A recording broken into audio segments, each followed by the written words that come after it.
నమస్తే, welcome to city news Telugu. ఈనాటి ముఖ్యాంశాలు. సీఎం చంద్రబాబు అధ్యక్షతన సిఆర్డీఏ సమావేశం. అమరావతిలో 2700 కోట్ల రూపాయల పనులకి ఆమోదం తెలిపిన రాష్ట్ర ప్రభుత్వం.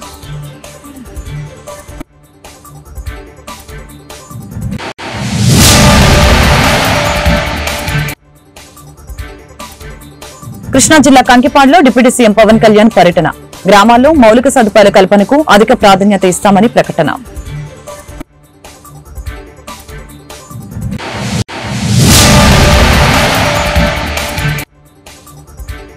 రాష్ట్రంలోని అన్ని జిల్లాలను సమానంగా అభివృద్ది చేస్తాం. జనవరి 15 నాటికి రాజధాని ప్రక్రియ పూర్తి చేస్తాం. మంత్రి నారాయణ వెల్లడి.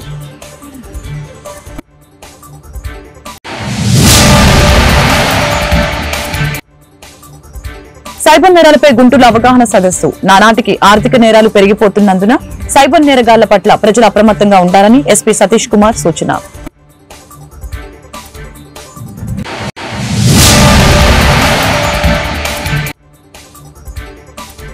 గ్రీవెన్స్ డేలకు వెల్లువెత్తిన ఫిర్యాదులు. వినతులతో బారులు తీరిన బాధితులు. సమస్యల పరిష్కారానికి అధికారులు భరోసా. అమరావతి రాజధానిలో మరొక 2723 కోట్లతో నిర్మాణ పనులకి సీఎం చంద్రబాబు ఆమోదం తెలిపారు. జూన్ 12 నాటికి 1,18,000 టిట్కో ఇళ్లు పూర్తి చేసి ప్రారంభించాలని ఆదేశించారు. ఈ మేరకు సచివాలయంలో జరిగిన సిఆర్డీఏ 44వ సమావేశంలో పలు నిర్ణయాలు తీసుకున్నారు. ఎల్పీఎస్ జోన్ 7, జోన్ 10లో మౌలిక వసతుల కల్పనకి నిర్ణయం తీసుకున్నారు. రాజధాని outer ring road, Vijayawada bypass road ప్రాజెక్టుపై సీఎం చంద్రబాబు చర్చించారు.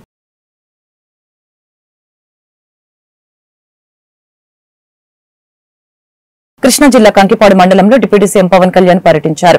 గుడవారు గ్రామంలో పంచాయతీరాజ్ గ్రామీణ అభివృద్ది శాఖ ఆధ్వర్యంలో చేపట్టిన పలు అభివృద్ది పనుల్ని ఆయన పరిశీలించారు. రోడ్డు పనులు జరుగుతున్న చోట గొయ్యి తీయించి నాణ్యతను పవన్ కళ్యాణ్ పరిశీలించి అధికారులతో మాట్లాడారు. రాష్ట్ర వ్యాప్తంగా అన్ని గ్రామాల్లో మౌలిక సదుపాయాలు కల్పించేందుకు చర్యలు తీసుకుంటున్నామని ఈ సందర్భంగా డిప్యూటీ సీఎం పవన్ కళ్యాణ్ తెలిపారు. ఇందుకోసం కేంద్ర ప్రభుత్వం నుంచి అధిక మొత్తంలో నిధులను సమీకరించి త్వరితగతిన పనులు పూర్తి చేస్తామని తెలిపారు. అదేవిధంగా గ్రామీణ ప్రాంతాల్లో చేపట్టబడిన అభివృద్ది పనుల్లో పూర్తిగా నాణ్యత ప్రమాణాలు పాటించాలని అధికారుల్ని ఆదేశించారు.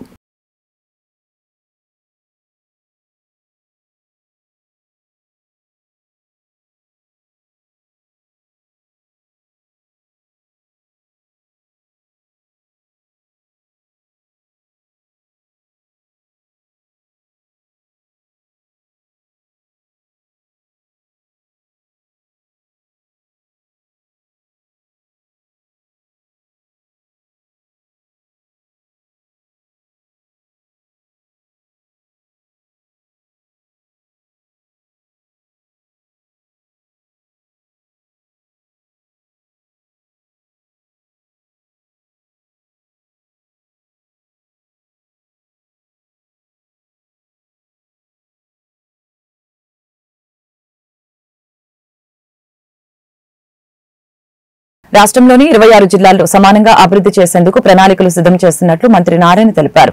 అమరావతిలోని రాష్ట్ర సచివాలయంలో నిర్వహించిన మీడియా సమావేశంలో ఆయన మాట్లాడారు. అమరావతి రాజధానిని అభివృద్ది చేస్తామని చెప్పారు. దీంతో పాటు అన్ని ప్రాంతాలపై దృష్టి సారిస్తామని తెలియజేశారు. భూముల విలువ పెరిగాక రుణాలు తిరిగి చెల్లిస్తామని చెప్పారు. ప్రజలపై భారం లేకుండా పనులు సాగుతాయని చెప్పారు. జనవరి 15 కల్లా రాజధాని నిర్మాణ పనుల టెండర్ల ప్రక్రియ పూర్తి చేస్తామని అన్నారు. బ్యాంకులకి 102 కోట్లు చెల్లిస్తే గాని ముందుకు కదలని పరిస్థితి. ఆ నిధులు విడుదలకి సీఎం చంద్రబాబు ఆమోదం తెలిపారు. భూముల అమ్మకం, సంపద సృష్టితోనే రుణాలు చెల్లిస్తాం. వైసీపీ నేతలకు ఇంకా అమరావతి రాజధానిపై కక్ష తీరలేదు. అందుకే ఆ పార్టీ విష ప్రచారం చేస్తుందని నారాయణ విమర్శించారు. అమరావతి రాజధాని క్యాపిటల్ సిటీ 44వ అథారిటీ మీటింగ్ సిఆర్డీ జరిగింది. దాంట్లో జోన్ 7, జోన్ 10 లేఅవుట్ రోడ్స్ కు సంబంధించి 2723 కోట్లతో యాక్చువల్గా ఈరోజు అథారిటీ యాక్సెప్ట్ చేసింది. సో మొత్తం ఇంతవరకు 47,288 కోట్లు, 47,288 కోట్ల రూపాయలకి ఈ అథారిటీ ఇంతవరకు యాక్చువల్గా రోడ్లు కావచ్చు, డ్రైన్స్ కావచ్చు, డ్రింకింగ్ వాటర్ కావచ్చు, సివరేజ్ యూజ్డ్ వాటర్ కావచ్చు, ఎలక్ట్రిసిటీ అండర్ గ్రౌండ్ లైన్స్ కావచ్చు, లేదా అధికారులకు 3,600 బిల్డింగ్స్ కావచ్చు, లేదా 5 ఐకానిక్ టవర్స్ కావచ్చు, 250 మీటర్లు ఎత్తుండే అసెంబ్లీ భవనం కావచ్చు, లేదా హైకోర్టు భవనం కావచ్చు, ఇవన్నీ కూడా వీటన్నిటికి సంబంధించి ఇంతవరకు 47,288 కోట్లకి ఈరోజు యాక్చువల్గా యాక్సెప్ట్ చేయడం జరిగింది. మిగిలినవి కూడా ఈ నెలాఖరా కొన్ని నెక్స్ట్ మంత్లో బ్యాలెన్స్ కంప్లీట్ చేసి వర్క్స్ అన్నీ యాక్చువల్గా టేకప్ చేయడం జరుగుతుంది. టెండర్లు కూడా 1 by 1 నెక్స్ట్ మంత్ 15వ తేదీ లోపల అన్నిటికి సంబంధించి టెండర్లు కూడా పిలిచే విధంగా ప్లాన్ చేయడం జరిగింది. అదేవిధంగా ఈరోజు టిట్కో హౌసెస్ ఏదైతే 2014-19లో పేదలు నిరుపేదలకు ఒక మంచి ఇల్లు కట్టాలని ఆ రోజు ముఖ్యమంత్రి గారు చెప్పింది ఏంటంటే, ప్రతి మహిళ తన భర్తతో పిల్లలతో ఆనందంగా ఉండి ఇల్లు కట్టమని చెప్పారు నాకు. దానికి అనేక దేశ విదేశాల్లో కూడా స్టడీ చేసాం. మన రాష్ట్రం మన దేశంలోనే కాదు ఇతర దేశాల్లో కూడా. అమరావతి రాజధానికై పోయినప్పుడు సింగపూర్ కావచ్చు, మలేషియా కావచ్చు, రష్యా కావచ్చు, చైనా కావచ్చు, ఇలా అనేక జపాన్ కావచ్చు, అనేక కంట్రీస్లో పేదలకు నిరుపేదలకు ఎలా నిర్మించారో అవన్నీ స్టడీ చేయటం, దాని మీద ఒక ప్రాజెక్ట్ తయారు చేసి ఆ రోజు ముఖ్యమంత్రి గారికి ఇవ్వటం, ముఖ్యమంత్రి గారు ఆలోచించకుండా కట్టండి అంటాం. వెంటనే కేంద్ర ప్రభుత్వాన్ని అప్రోచ్ అయ్యి కేంద్ర ప్రభుత్వం దగ్గర 7 లక్షల ఇల్లు శాంక్షన్ చేయించాం. 7 లక్షల ఇల్లు, 1, 2 కాదు, 7 లక్షల ఇల్లు శాంక్షన్ చేస్తే 7,01,481 ఇళ్ళు 7,01,481 ఇళ్ళు శాంక్షన్ చేస్తే అందులో 5 లక్షల ఇళ్ళుకి అడ్మినిస్ట్రేటివ్ క్లియరెన్స్ ఇచ్చాం వెంటనే. దాంట్లో 4,54,760 ఇళ్ళు గ్రౌండ్ అయినాయి. వాటికి టెండర్లు పిలిచాం. 4,54,706 ఇళ్ళు. 2019కి 3,13,832 ఇళ్ళు 3,13,832 ఇళ్ళు స్టార్ట్ అయిపోయినాయి అప్పటికే. మిగతా కూడా ఎందుకు స్టార్ట్ కాలేదంటే కొద్దిగా ల్యాండ్ డిస్ప్యూట్స్ ఉంటే ఆ డిస్ప్యూట్స్ క్లియర్ చేస్తున్నాం. సైబర్ నేరాల పట్ల ప్రజలు అప్రమత్తంగా ఉండాలని జిల్లా ఎస్పీ సతీష్ కుమార్ తెలిపారు. ఈ మేరకు సైబర్ నేరాలపై శ్రీ వెంకటేశ్వర విజ్ఞాన మందిరంలో సోమవారం అవగాహన సదస్సు నిర్వహించారు.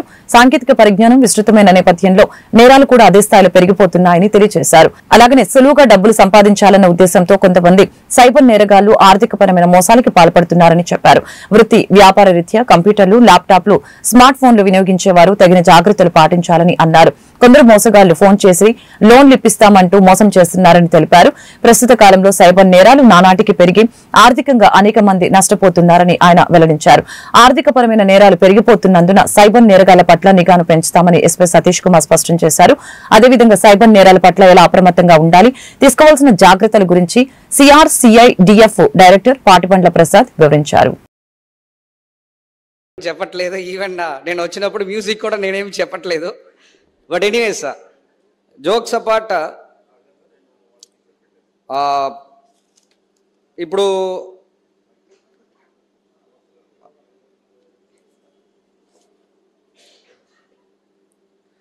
మన ప్రసాద్ సార్ కొన్ని బ్రీఫ్ చేశారు, కొన్ని వీడియోస్ మీరు చూశారు. అంటే ఒకసారి అది డిస్ప్లే చేస్తారా? చూడండి, ఇన్సూరెన్స్ పాలసీ వచ్చింది. ఎవరికే తెలుసా? బజాజ్ అలయన్స్ సైబర్ క్రైమ్కి ఇన్సూరెన్స్ పాలసీ ఇంట్రొడ్యూస్ చేశారు ప్రోడక్ట్లో. అదే డిస్ప్లే చేశాము. నాకే నిన్నే తెలుసు. ఓకే, ఎంత దూరము సైబర్ క్రైమ్ ఎంత లోతుకి వెళ్ళిందంటే ఈరోజు దాని నుంచి బయటపడడానికి అన్న ఛాన్సే లేనట్టు అంత లోతుకి వెళ్ళిపోయింది. అంటే ఒక ఇన్సూరెన్స్ పాలసీ యాక్సిడెంట్కి, జనరలీ బిజినెస్లో లాస్ అయినప్పుడు, ఓకే, అంటే చనిపోయినప్పుడు, ఇలాంటి ఇన్సూరెన్స్ పాలసీ మనం ఫ్యూచర్కి వేస్తాము. అంత సీరియస్నెస్ ఉన్నప్పుడు వేస్తాం. అదే ఇన్సూరెన్స్ పాలసీ ఈరోజు బజాజ్ అలయన్స్ వాళ్ళు ఒక ప్రోడక్ట్గా సైబర్ క్రైమ్కి ఒక ఇన్సూరెన్స్ వేస్తున్నారంటే దాన్ని ఒక సీరియస్నెస్ మీరు తెలుసుకోవాలి. ఒకటి. రెండవది,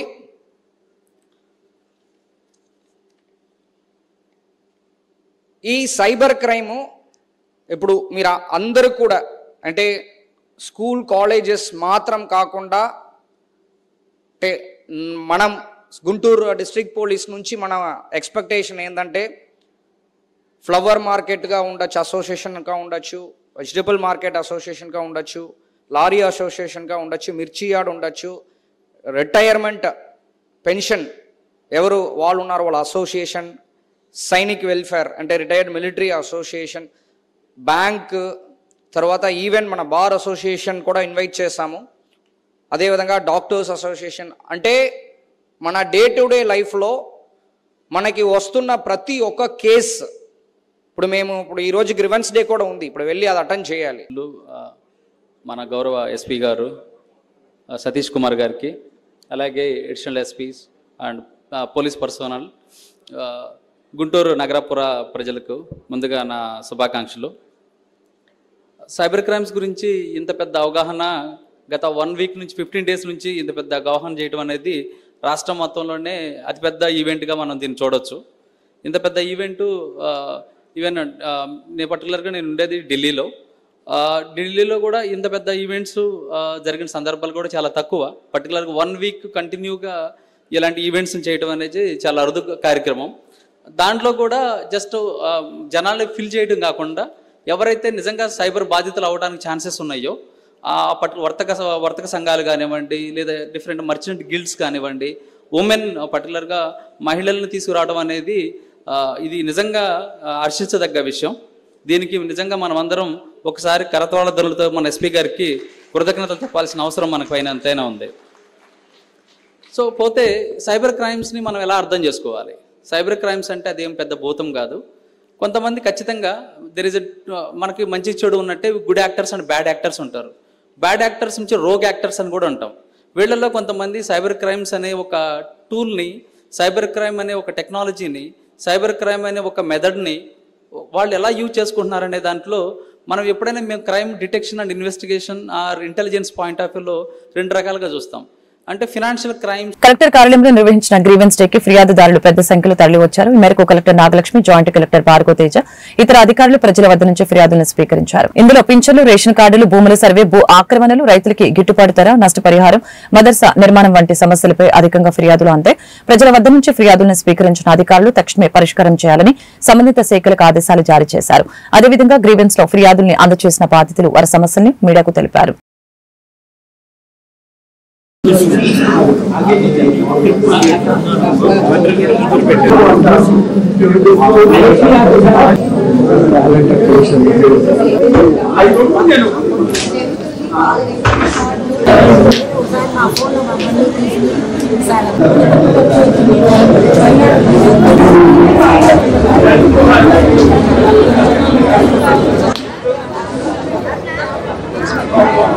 చంద్రమౌళి గారు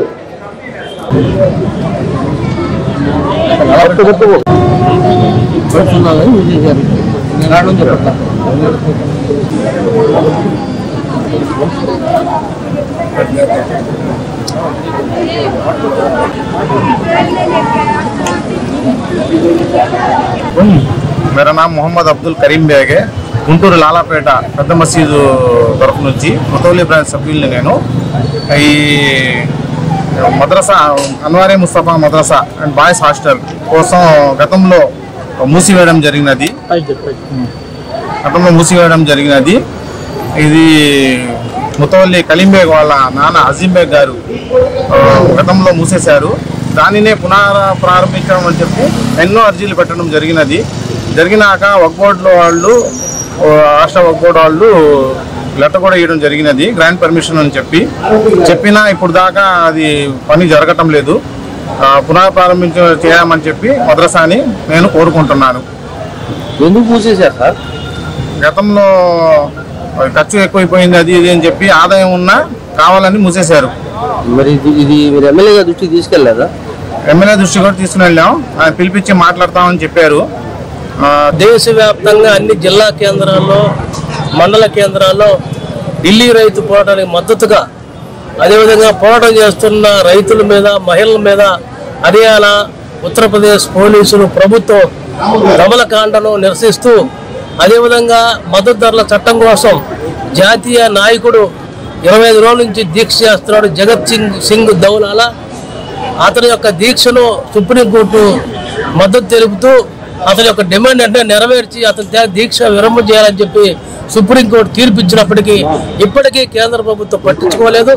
3 వ్యవసాయ చట్టాలను రద్దు చేశారు ఆ రోజు. ఇవాళ దొడ్డిదారులు మరొక రూపంలో 3 వ్యవసాయ చట్టాల పేరు కాకుండా మరో పేరు పెట్టి ఇవాళ జాతీయ అగ్రికల్చర్ కమిషన్ పేరుతోటి వ్యవసాయ మార్కెటింగ్ వ్యవస్థ మొత్తం కూడా ధ్వంసం చేసే విధంగా, ఆ మార్కెటింగ్ లో భవిష్యత్తులో రుసు వసూలు చేసే విధంగా, అదే రైతులకి మద్దతు ధర లేకుండా. కొల్లి రంగారెడ్డి గతంలో నరేంద్ర మోడీ 2014లో అధికారం వచ్చినాక 2014, 2019, 2024 రైతుని రెట్టింపు ఆదాయం చేస్తామని చెప్పి ఆయన రాజకీయ ప్రధాని అయ్యాడు. స్వామినాథన్ కమిషన్ అమలు జరుపుతాము, రైతులకు గిట్టుబాటు రేటు కల్పిస్తాము, అన్ని పంటలకు మద్దతు రేటు కల్పిస్తాము, రైతు రుణాల మాఫీ చేస్తామని చెప్పి వాగ్దానాలు చేశాడు. 13 నెలలు ఢిల్లీలో పోరాటం చేస్తే నరేంద్ర మోడీ గారు రైతుల కాళ్లకు క్షమాపణ చెప్పి మీ నల్ల చట్టాలని వెనక్కి తీసుకుంటామని ఆ రోజు చెప్పాడు. 5 రాష్ట్రాల్లో ఎన్నికలు జరిగిపోయిన తర్వాత మళ్ళీ దొడ్డిదారిన ఆ చట్టాలని మళ్ళీ కొనసాగించడానికి ప్రయత్నం చేస్తున్నాడు. 750 మంది రైతులు చచ్చిపోతే వాళ్ళందరికీ కూడా ఎక్స్గ్రేస్ ఇస్తామని చెప్పి ఏ ఒక్క రైతుకు కూడా నష్టపరిహారం ఇవ్వాలి. అదే జిల్లా పోలీస్ కార్యాలయంలో నిర్వహించిన గ్రీవెన్స్ డే కి విశేష స్పందన లభించింది. ఈ మేరకు జిల్లా ఎస్పీ సతీష్ కుమార్ బాధితుల వద్ద నుంచి ఫిర్యాదులను స్వీకరించారు. ఇందులో వ్యక్తిగత కుటుంబ ఆస్తి వివాదాలు, భూ ఆక్రమణలపై అధికంగా ఫిర్యాదులు అందాయి. బాధితుల వద్ద నుంచి ఫిర్యాదులను స్వీకరించిన ఎస్పీ తక్షణమే పరిష్కరించాలని సంబంధిత పోలీస్ స్టేషన్లకు ఆదేశాలు జారీ చేశారు. అదేవిధంగా గ్రీవెన్స్ లో ఫిర్యాదు చేసిన బాధితులు ఆ తర్వాత సమస్యని మీడియాకు వివరించారు.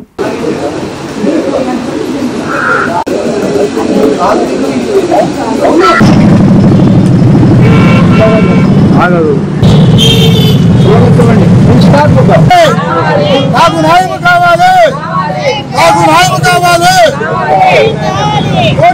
కోర్టు జడ్జిమెంట్ అమలుపరచాలి, కోర్టు జడ్జిమెంట్ అమలుపరచాలి, కోర్టు జడ్జిమెంట్ అమలుపరచాలి, కోర్టు జడ్జిమెంట్ అమలుపరచాలి. నేను 2010లో సంగడగుంట ఏరియాలో 4 ఎకరాల 20 సెంట్లు భూమి కొనుగోలు చేశాను. తర్వాత ధర్మేలో నేను భూమిని సాగు చేసుకుంటూ ఉండగా నేను కరోనా సమయంలో కొన్ని ఇబ్బందులు అయ్యి నా పిల్లగాడు చనిపోవడం, నా కరోనా రావడం వల్ల నేను నా పొలం దగ్గరికి వెళ్ళకపోయాను. ఈ క్రమంలో నాకు అమ్మిన వ్యక్తి అక్కడ ఉన్న కుంభ ఆదినారాయణ కొంతమంది రౌడీలు కలిసి నా భూమిని ఆక్రమించుకొని సాగు చేస్తున్నారని తెలుసుకున్న తర్వాత నేను లాలాపేట పోలీసు వారి దగ్గరికి వెళ్ళి నా భూమిని కొంతమంది ఆక్రమించుకొని కుంభ ఆదినారాయణ సాగు చేస్తున్నారని చెప్పగా వాళ్ళు సివిల్ వారికి కోర్టుకు వెళ్ళమని చెప్పినారు. నేను అంతటా కోర్టుకు వెళ్ళి వాళ్ళందరూ నేను దావా వేశాను. జిల్లా 3 అదనపు జిల్లా కోర్టు వారు విచారించి నాకు 2/2/2023 నాడు పర్మిట్ ఇంజక్షన్ డిగ్రీ ఇచ్చినారు. తర్వాత మళ్ళా ఇబ్బంది పెడుతున్నారు అని చెప్పి పోలీసు రక్షణ కావాలని చెప్పి మళ్ళీ నేను 3వ జిల్లా అదనపు జడ్జి గారికి మళ్ళీ యూపీ దాఖలు చేశాను. తర్వాత జిల్లా జడ్జి గారు నాకు పోలీసు రక్షణ కల్పించి సేమ్ చుట్టూరు ఫినిషింగ్ చేసుకోవడానికి జడ్జిమెంట్ ఇచ్చారు. ఆ జడ్జిమెంట్ తీసుకొని నేను లాలాపేట పోలీసు సిఐ గారి దగ్గరికి వెళ్ళి నన్ను తిరంగపురం దగ్గర 113 తాళ్ళు ఇచ్చి పెళ్లి చేశారు మా పెద్దవాళ్ళు. 16 సంవత్సరాలు అయింది. తనకి నాకు మనస్పర్ధలు వచ్చి విడిపోయాం. మేము సంవత్సరం అవుతుంది విడిపోయి కూడా. అప్పుడేమో పిల్లల్ని చూసుకోవచ్చు, మాట్లాడుకోవచ్చు అని ఒప్పుకుంటే సరే అని వచ్చేసానండి నేను సంతకం పెట్టి. ఇప్పుడేమో పిల్లల్ని అసలు చూడనివ్వట్లేదు, మాట్లాడనివ్వట్లేదు. పిల్లల్ని చూద్దామని వెళ్తే వాళ్ళు కొట్టారు నన్ను. మా వాళ్ళని తీసుకుని వెళ్తే మా వాళ్ళని కూడా కొట్టారు. తిరంగపురం స్టేషన్ లో కేసు పెట్టాము. ఇక్కడ కలెక్టర్ బంగ్లా పక్కన మహిళా ప్రాంగణానికి కూడా 2 సార్లు అక్కడ కూడా కంప్లైంట్ పెట్టాను. అక్కడ కూడా వాళ్ళు అసలు రాలేదు, రెస్పాండ్ అవ్వలేదు. అందుకని ఇక్కడ ఏమైనా న్యాయం జరుగుతుందని ఇక్కడికి వచ్చాను. విడిపోయాం, డైవర్స్ తీసేసాను. పిల్లల్ని నాకు ఇమ్మని అడిగాను, అడిగితే ఇవ్వలేదు. మేము ముస్లిమ్స్ కదండి, కులానామా అని ఉంటది, అలా తీసుకున్నాం. పిల్లలు వస్తా పోతా ఉంటే వాళ్ళ మనసు మారి నా దగ్గర ఉంటారులే అని నేను దానికి ఒప్పుకున్నాను సార్. ఇప్పుడేమో అసలు మాట్లాడుకోవడానికి కాదు, చూడడానికి కూడా అసలు వీలు లేకుండా ముగ్గురు. ఇద్దరు పిల్లలనేమో రాజమండ్రి దగ్గర మదర్సాలో వేసాను. అతన్ని ఇది లేకపోతే నేను ఎంత దూరం రాను కదా. మున్సిపల్ కార్మికులకి సంక్షేమ పథకాలు అందించేందుకు రాష్ట్ర ప్రభుత్వం చర్యలు తీసుకోవాలని మున్సిపల్ ఎంప్లాయీస్ యూనియన్ నాయకులు మధుబాబు తెలిపారు. ఈ మేరకు గుంటూరులో సోమవారం ఆయన మీడియాతో మాట్లాడారు. గత వైసీపీ ప్రభుత్వం మున్సిపల్ కార్మికులకు సంక్షేమ పథకాలను దూరం చేసిందని చెప్పారు. అయితే ప్రస్తుతం అధికారంలో ఉన్న కూటమి ప్రభుత్వం కార్మికుల జీవన స్థితిని దృష్టిలో పెట్టుకుని సంక్షేమ పథకాలని అందించే విధంగా చర్యలు తీసుకోవాలని కోరారు. కార్మికుల సంక్షేమం కోసం నిరంతరం కృషి చేస్తామని ఆయన వెల్లడించారు. అదేవిధంగా నగర ప్రజలకి క్రిస్మస్ శుభాకాంక్షలు తెలిపారు. మధుబాబు జన్మదిన వేడుకల సందర్భంగా కేక్ కట్ చేసి కార్మికులకు పంచారు.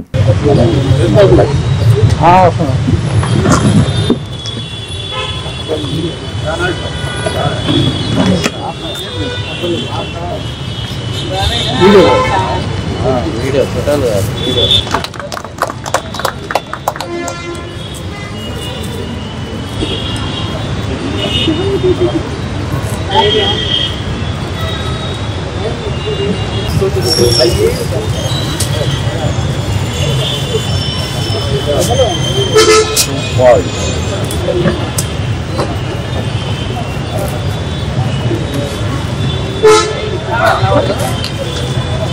సార్ ఇటు కూడా చూడాలా అరే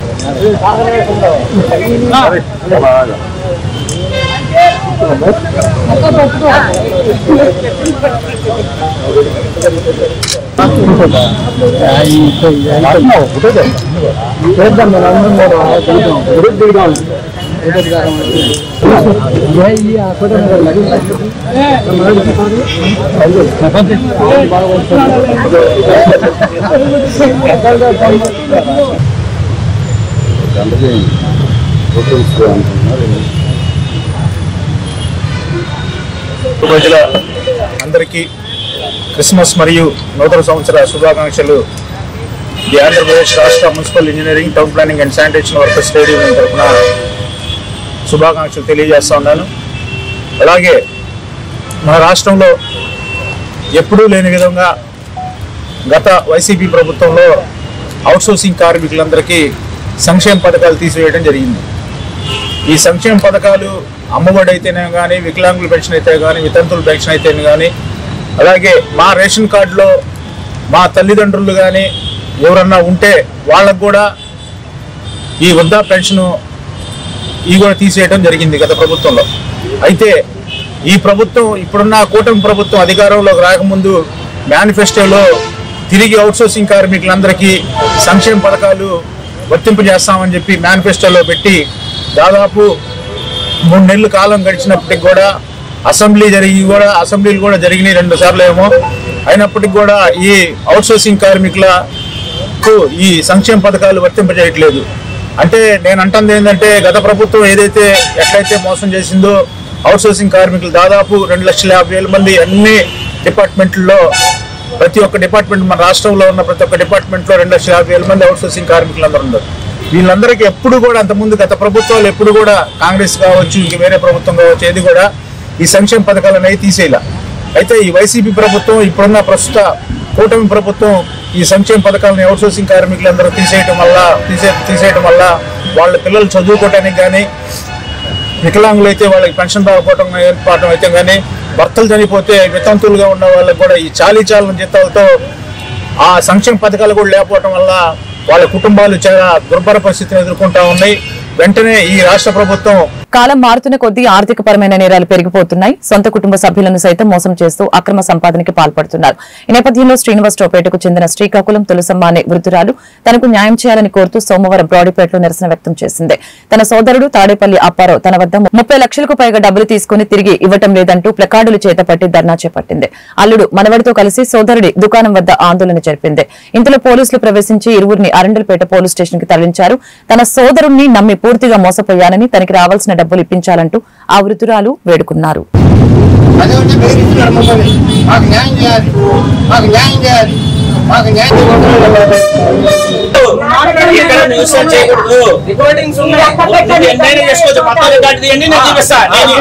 అబ్బాయికి ఇచ్చేసానంటే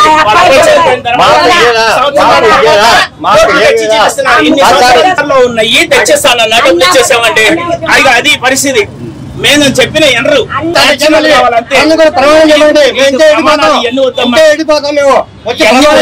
ఇప్పుడు వచ్చావయ్యా. 15 ఏళ్ళ నుంచి అన్నదమ్ములు మేము అక్క చెల్లెలు అందరూ ఉన్నాం. అంతే వాళ్ళ ఇంటికి వచ్చావా ఉన్నప్పుడు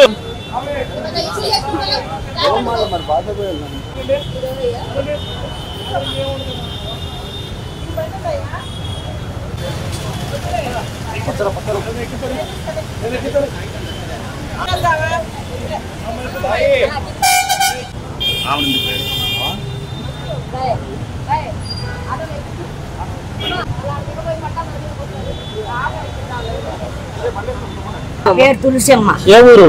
గుంటూరు. ఏం జరిగింది? అసలు 33.5 ఇయ్యాలండి. ఎవరు? మా తమ్ముడు పేరు తారేపల్లి అప్పారావు.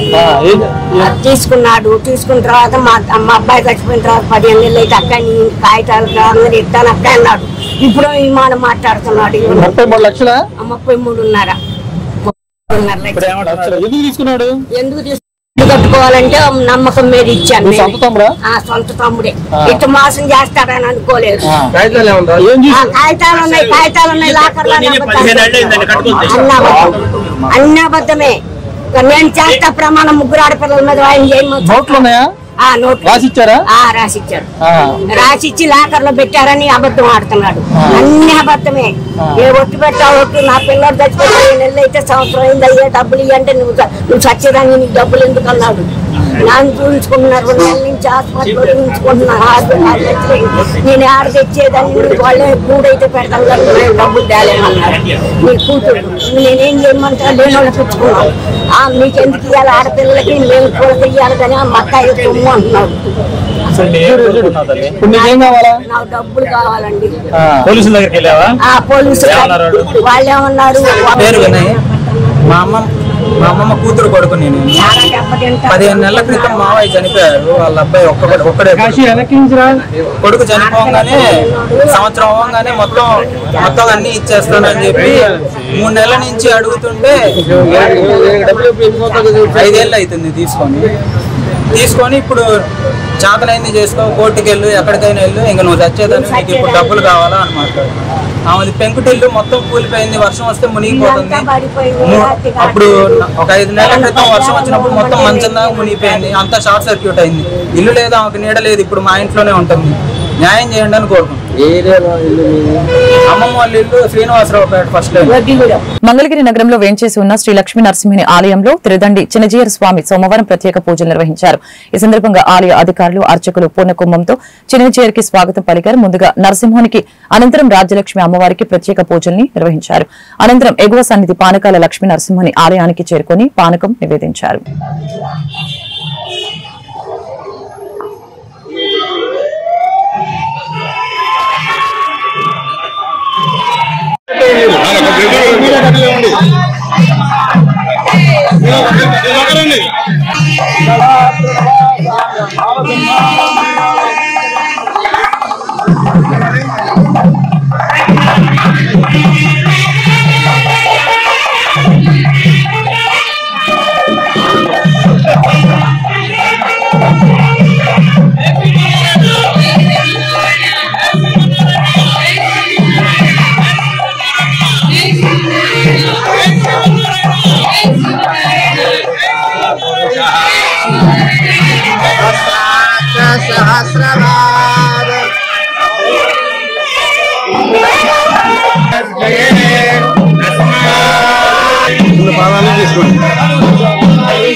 జై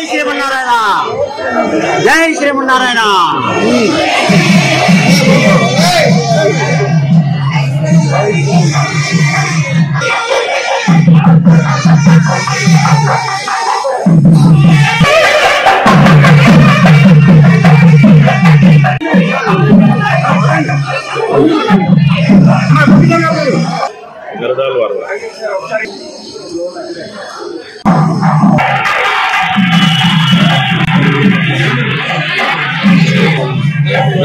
స్వామి జరగండి.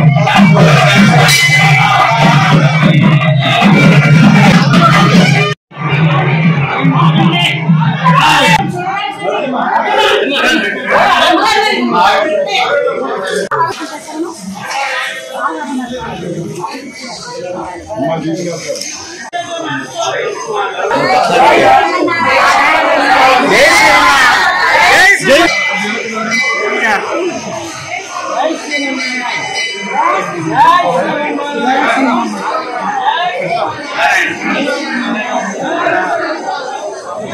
వార్తలు ముగించే ముందు ముఖ్యాంశాలు మరొకసారి.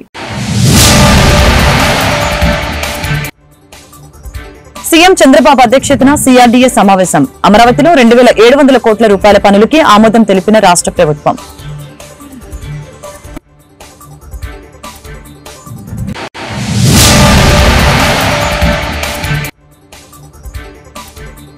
కృష్ణా జిల్లా కంకిపాడులో డిప్యూటీ సీఎం పవన్ కళ్యాణ్ పర్యటన. గ్రామాల్లో మౌలిక సదుపాయాల కల్పనకు అధిక ప్రాధాన్యత ఇస్తామని ప్రకటన.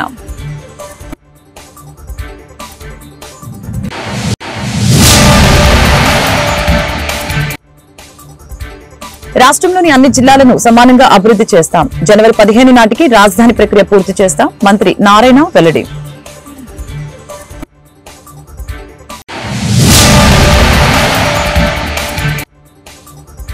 సైబర్ నేరాలపై గుంటూరు అవగాహన సదస్సు. నానాటికి ఆర్థిక నేరాలు పెరిగిపోతున్నందున సైబర్ నేరగాళ్ల పట్ల ప్రజలు అప్రమత్తంగా ఉండాలని ఎస్పీ సతీష్ కుమార్ సూచన.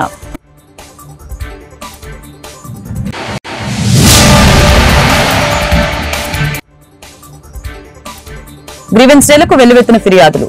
వినతులతో బారులు తీరిన బాధితులు. సమస్యల పరిష్కారానికి అధికారులు భరోసా. ఈ వార్తలు ఇంతటితో సమాప్తం. మరొక బులెటిన్లో మళ్ళీ కలుద్దాం. నమస్కారం.